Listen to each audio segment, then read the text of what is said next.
kod duoko manuwuok e doho. Duol mar IEBC yudo fuong'ruok bang' doho wito oko ng'ur manyicha ne tudo duolno gi ng'ikruok madibed ni ne obedo e yiero mawang'ni. Doho mamalo mogik okoni IEBC ne otayo yiero e yo ma oluwore gi katiba namba 130. Chris Owino nigi ler mar wachno. Jakom duol matayo yiero e pacho kae Wafula Chebukati osebedo ka yudo seyo mathoth kuom ne tayo yiero ma tarik 9 dwe mar 8 ataro kod chike ma pacho kae gi wang' teko.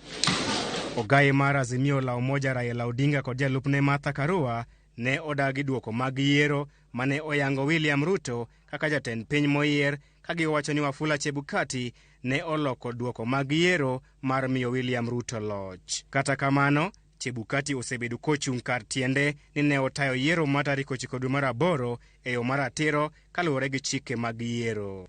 Jopiny ne oyudore e dier kweth ariyo, kweth mar Kenya Kwanza mane sungo Wafula Chebukati kaka thuon, ka kweth mar Azimio to ne seyo Chebukati kuom ne tayo yiero mar 2017 kod yiero ma higani e yor arietha. E bura margi mane osom kod ogayi mar doho Martha Koome, joyal buche oyango ni IEBC ne oluwo chike mag yiero e kwano kaachiel gi nono ombulu mag tend piny. We are satisfied that notwithstanding the divisions apparent between the chairperson and the 4 commissioners, IEBC carried out the verification, tallying and declaration of results in accordance with Article 138(3)(c) and 10 of the Constitution.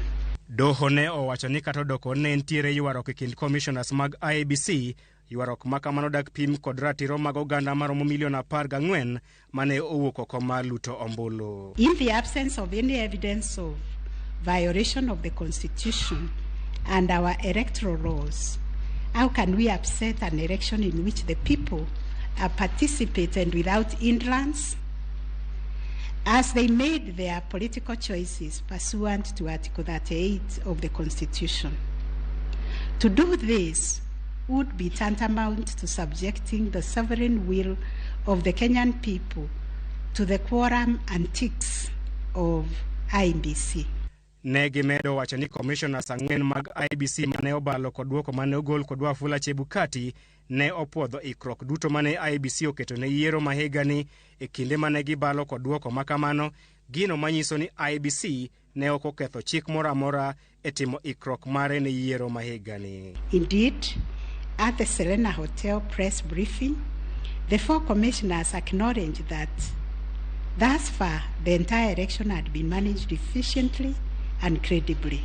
Kata kamano, doho mamalo mogik olero ni tich mar riwo, nono kod puodho ombulu mag tend piny e kar kweno maduong' mar IEBC en tich mar commissioners duto ma ok tich mar Chebukati kende. To the extent that Regulation 87(3) of the Elections General Regulation purport to vest the power of verifying and tallying presidential election results as received at the National Tallying Center solely on the chairperson to the exclusion of other members of the commission, the same is contrary to and inconsistent with the provisions of the Constitution.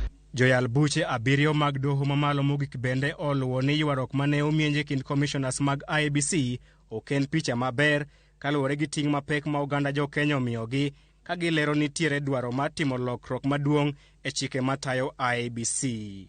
All this, in our view, points to a serious malaise in the governance of an institution entrusted with one of the monumental tasks of midwifing our democracy, an institution that obviously needs far-reaching reforms, of which we shall say more in our detailed reasons. Ng'eto mar bura makawuono koro oketo musmal mogik e chenro moro amora mar kawo okang' mager ne Wafula Chebukati kuom ketho chike mag yiero.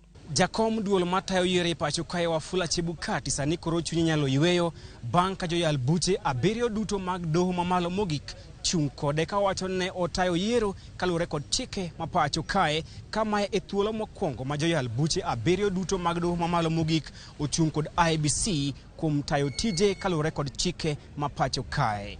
Chris Owino, Ramogi TV, Milimani Lokots, Nairobi.